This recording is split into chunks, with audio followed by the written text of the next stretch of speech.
So I don't know if you've heard of Rudy before, but they are basically an online store that sell period swimwear and period underwear. I use them. I've used them for quite a while now. And I am now working with them, and I'm able to offer you 15% off any order. So if you want your 15% off, just use code MAMA15 at checkout. The link to the website will be in the bio. Mama's gone mad. Mama's gone mad. Mama's gone mad.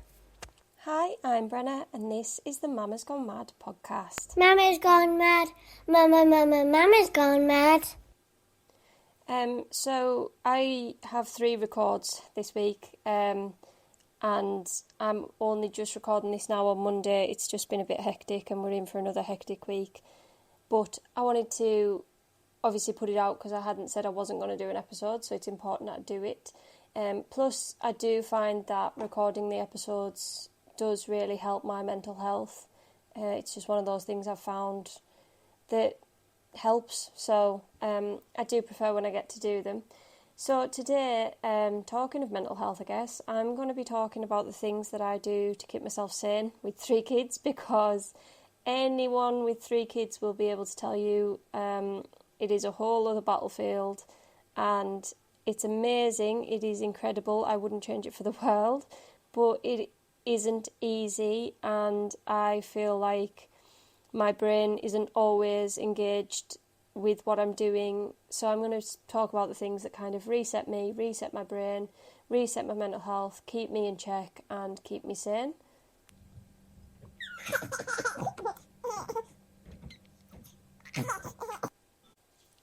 So I do have Alessia with me. I've distracted her with Whatsits and Wiggles, so I'm hoping that she kind of leaves me be to get this recording done. She's going to be with me for the other 2 recordings this week as well, which are with guests in person.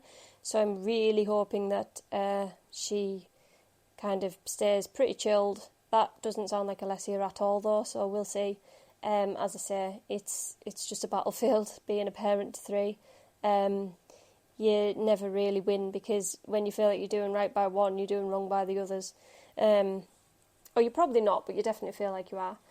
So one of the reasons I wanted to talk about this today was I'm actually doing a PMDD special this week with Ruth, and that'll be coming out next Monday, just in time to finish off PMDD Awareness Month. And with PMDD, that is an ongoing battle with my mental health and my physical health. And with that, plus work, plus housework, plus general, parenting and the mental load that is motherhood, I definitely try harder these days to squeeze in times for myself and things for myself. So this isn't things to do with the kids, this is things for me. This is what I do to stay sane. We all need them, we all do them. It might be that you hide in a cupboard and eat chocolate, that's absolutely fine. I know quite a few mothers who do that. And it might be that you get a bath at night with a book or a glass of wine or a podcast or whatever, or even just quiet time. But I'm going to talk about the things that I do personally and why I want to sort of keep doing them and try to do some of them more. I think the trouble is people think that when I go to work without my children, that's a break, or if I get housework done, that's a break, or if I get a shower in peace, that's a break. And because of how we've been kind of raised in a society which believes that mothers can do it all and should do it all and shouldn't complain about having to try and do it all, I convinced myself for so long that those things were breaks, and it can be quite annoying because there are times when we get help with the children simply so that Stu can take just one of them to a club rather than taking all 3 because I'm at work, and people see that as us both getting help, and it is helpful, don't get me wrong, not in the slightest bit to me, because I'm at work, it makes no odds to me, but it is helpful to us as a family. It's better for the kids, it's better for Stu.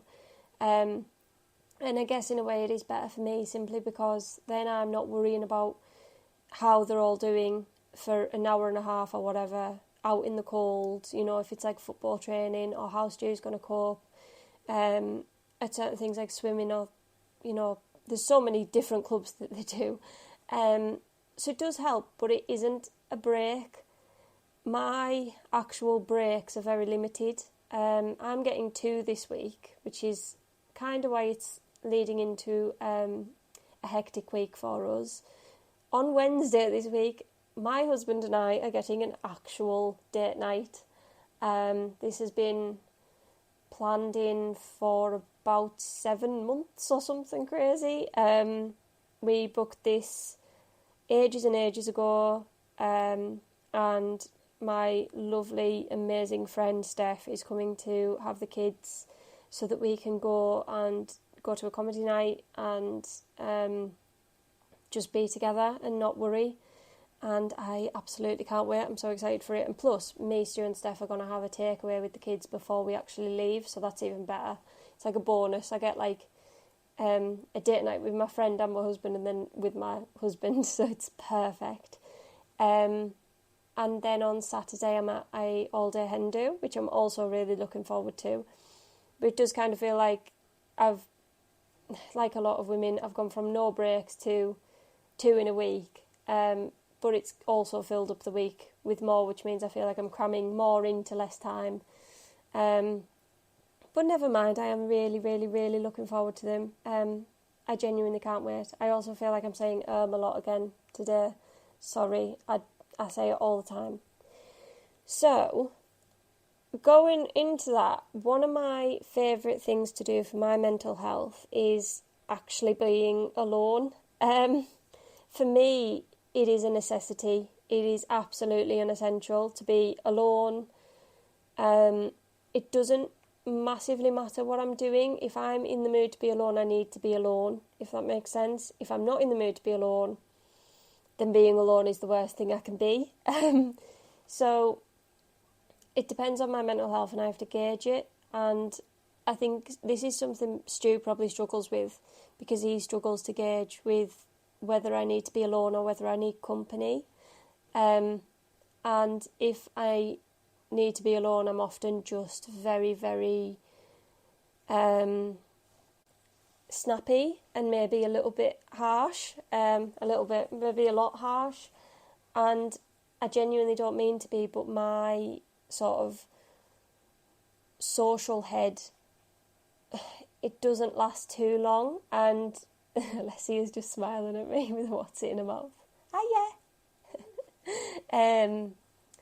Yeah, my social battery needs charged often. So when I need to be alone, I need to be alone. And it is as simple as, right, I'm done with this. I need to be just by myself now for a bit. And that tends to be when I'll do the housework or the cooking. But one of my favourite times of day, which I've made a necessity for myself, is every day, although last week there was 2 days I didn't get it. Actually, no, last night was one of them. Yeah, and then a few nights ago, I think it was like Friday was another. So basically, something that's really important to me is that I get to go to bed on my own. I spent a year of my life going to bed with Alessia, and that was really hard for me because I was constantly being touched, and I'm not a massively touchy person. Any of my friends will tell you I'm not a hugger. I hugged one of my friends recently and she was absolutely honoured that I'd hugged her, but she was like having a bad time with herself, and the feeling came over me. But I'm not a hugger. The only people I hug is my children and my husband, and even with Stuart it's limited. I'll hug the kids all day long, but then knowing I can go to bed alone, and obviously for a year I wasn't getting that. So it's now really important to me that I get to go to bed alone, open a book and just read by myself in peace and quiet.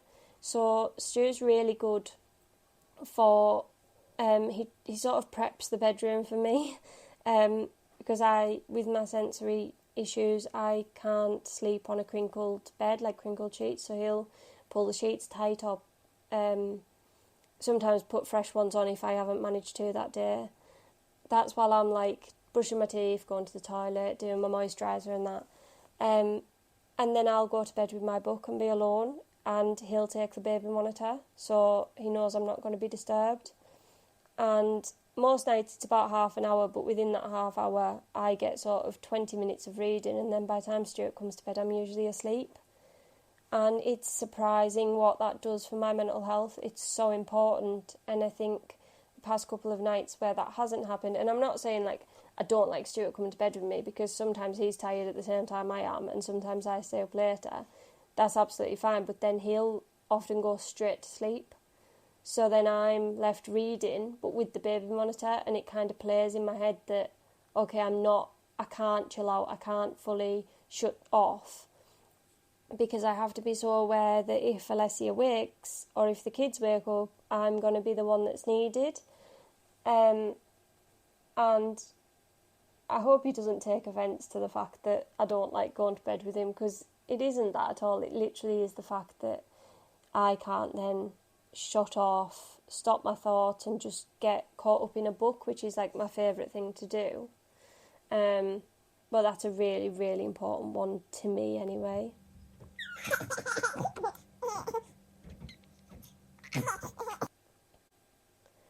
Another thing that I love to do for my mental health, and all of you know this by now, anyone who's listened to this podcast in the past knows this, I absolutely love to build Lego.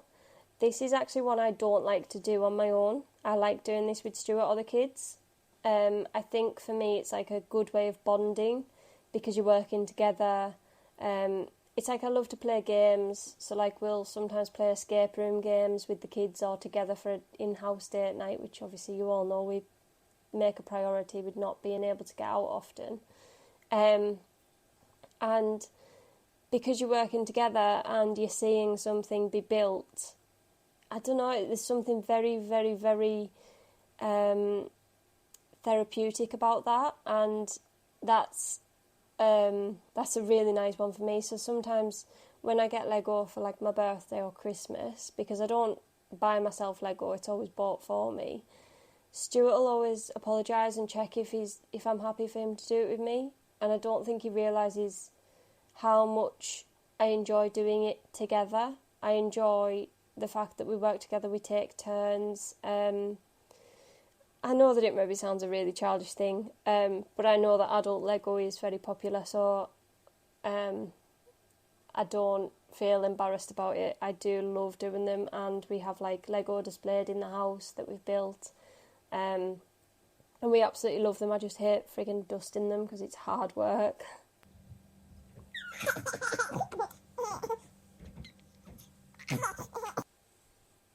Another super, super important thing for me is getting out for walks. I cannot see the point of a treadmill, personally.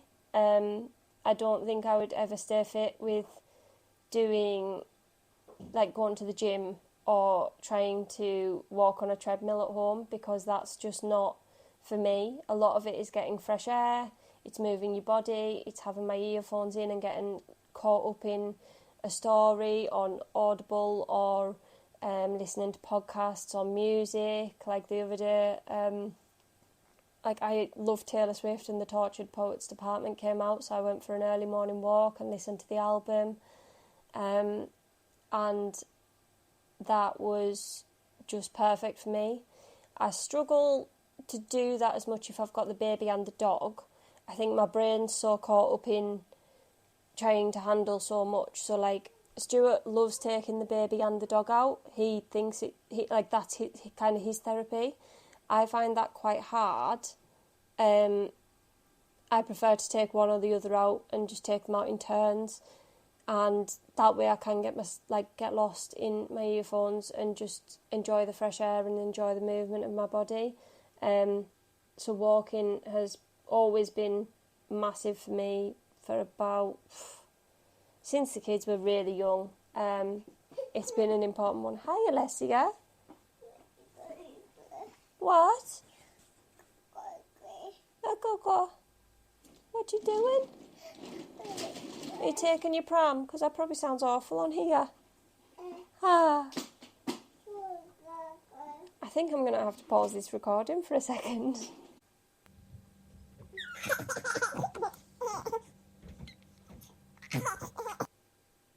So Alessia is still here. It's been like 10, 15 minutes. Obviously, it's been like seconds for you.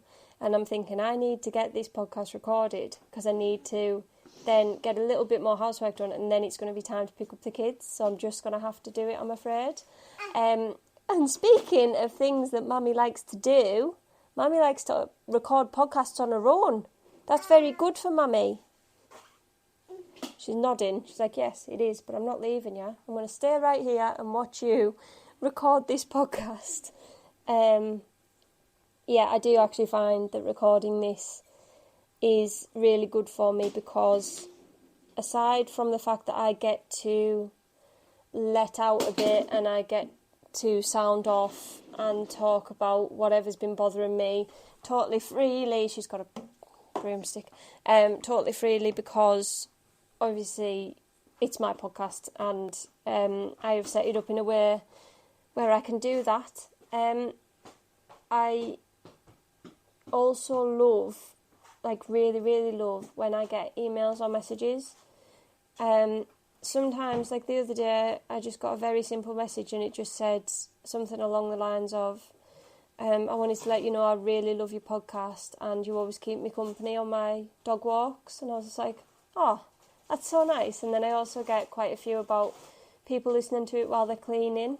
That's also really nice. Steph was funny because she listens and her partner came in the house one day and she just had it on loud because she was listening for the kids as well, so she didn't have her earphones in, and she was putting like laundry away or something, and she'd left the room and he thought that I was just up in the bedroom like talking and that she'd just walked away from me.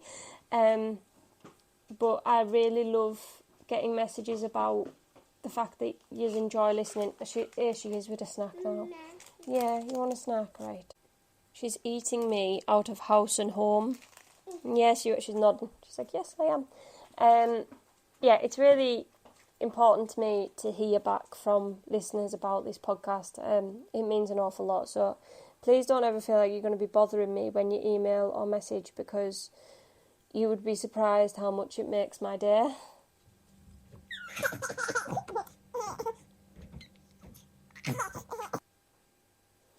Another one for me is swimming.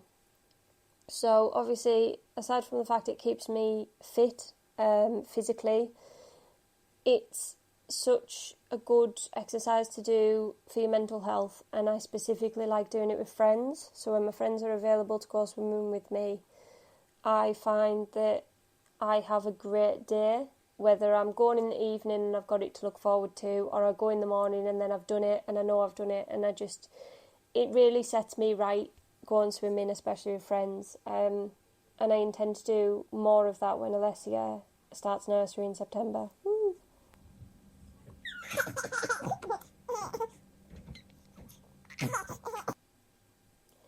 So, I know I shouldn't promote drinking. Actually, Ruth, who's coming on, who's coming here to record an episode on Wednesday, she's sober. She stopped drinking, I can't remember how many years ago, a lot of years ago, and she says it's the best thing she ever did. Obviously, I went sober for like 2 years simply for the financial benefit. And I understand it's so good for you, for your mental health, your physical health. However, sitting down in front of the TV, generally to watch something I've already watched. So I tend to sit down and watch Desperate Housewives, Grey's Anatomy, Orange is the New Black, even things like Friends, Doctor Who. I like to sit and watch things I've already watched. They say it's an anxiety thing, don't they? Because you know what's going to happen. You're not, like, terrified the whole time. And I like to do that with a glass of wine and Tyrrell's crisps. I know neither of those things are good for me, but I think that as a treat, there's nothing wrong with having something a little bit bad for you, because what's bad for the body can be good for the mind at times. And because I don't get drunk off wine, because I drink wine simply, I drink fine wine because I was raised to love fine wine. My dad is a wine merchant. He owns Richardson's of Whitehaven, which is a amazing wine merchant. And obviously, the fact that he's owned that since I think I was 2, I have been raised tasting and enjoying fine wine, and I love to sit down and crack open a bottle of red on my own. Like, I love doing it for date nights. That's also really important. I think it's important to say that too. When me and Stu sit down and watch like a Patreon special of a podcast, or we sit down and watch a film or whatever, and he pours me a lovely red wine, and he'll have like one of his fake beers, and we tend to do fakeaways now. We'll get like a fake away in because it's just so much cheaper, and they're actually quite nice. And simply because our favourite takeaway has been shut for the past 4 weeks, it's reopening on Wednesday, so that's why we're having a takeaway with our friend. But sitting down with that glass of wine is, for me, such a nice feeling, and it's not something I do often. Sometimes on a weekend, it's not even every weekend, but doing that for my mental health, I know I shouldn't be promoting drinking for your mental health, but for me, it's amazing. And I don't drink enough to wake up feeling rubbish. I also don't drink enough to wake up feeling mentally unstable, which I have done in the past, and I get that it's a depressant, but I do love it. I really, really, really love sitting down with a fine red wine. It makes me so happy. It's like in the morning, I look forward to my coffee.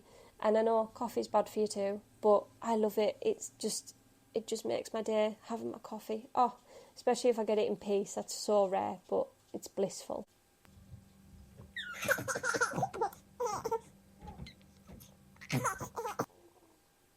The final thing that I have written down is cooking. So I know that it is kind of a chore. Hi, Alessia. She's come with a football now. Jesus. I know that it is kind of a chore to cook because you're doing it for your family and for other people. But I love to cook. I've loved it for years. I love cooking up a recipe, or even, like, for Stuart for work, because he's not drinking, he's on this whole healthy eating thing. He's took his health to the other extreme to me. I've started gaining weight and getting unfit, and he's, getting fit and eating healthy and not drinking and all that. But I love making him like a fruit salad box for work. I love prepping it. I love making him his meals for work, his baits. I don't know if you can hear her, she's singing now. But cooking, I have this amazing memory from when we lived in our old house. It was a Saturday night, and we decided not to get a takeaway, and I was cooking a risotto, and Stuart and the kids were playing a game in the other room, and I had a glass of red wine on the top next to me, and I had music on, and I was just stirring this risotto, because risotto, you've got to stick with it, you can't really leave it, you have to stand with it for like 45 minutes to an hour.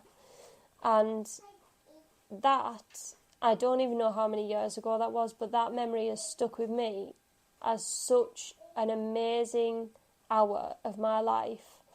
And I think that it's because, at the end of the day, as women, as mothers, as people in this day and age, we're not prioritising ourselves enough. None of us are getting enough alone time or enough time to do things that are right for us. And, I mean, my absolute ideals range from taking the kids out of school and travelling the world, if we won loads of money. And then my other ideal would just be to stick with what we have now, but prioritise being here more with the kids. And I don't mean here physically, I mean like mentally, like just being here, not being caught up on my phone, not being caught up trying to do admin or housework or any of that. And I think cooking brings you together in a really nice way. It can bring you into a good place. It does for me anyway.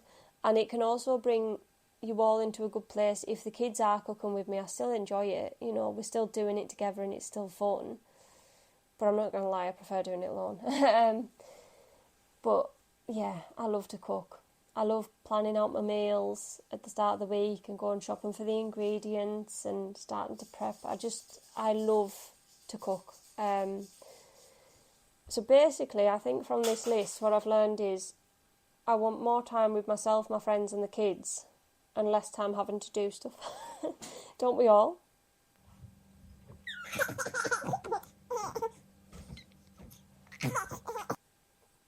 I'm going to leave it there though, because I don't know if you can hear, but Rat Bag's gone mental and it's not long until I have to collect the kids. So thank you as always for listening. If you could please subscribe to the podcast, it makes a massive difference to me. If you could also rate it and review it. So if you rate it on Spotify, there should be like a little star system you can do. 5 stars makes a massive difference. As I say, subscriptions do too. And if you could review it on Apple Podcasts or Audible. And here she is with another snack. No. And follow me on Instagram, Mama's Gone Mad, at Mama's Gone Mad _podcast. Hello, darling. And email me anything at all, any time of day. What? No, you're not having a snack. Oh.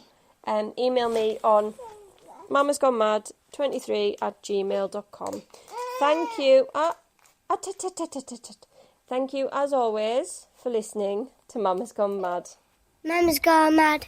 Mama's gone mad. Mama's gone mad. Mama's gone mad. Mama's gone mad. So I don't know if you've heard of Rudy before, but they are basically an online store that sell period swimwear and period underwear. I use them. I've used them for quite a while now. And I am now working with them, and I'm able to offer you 15% off any order. So if you want your 15% off, just use code MAMA15 at checkout. The link to the website will be in the bio.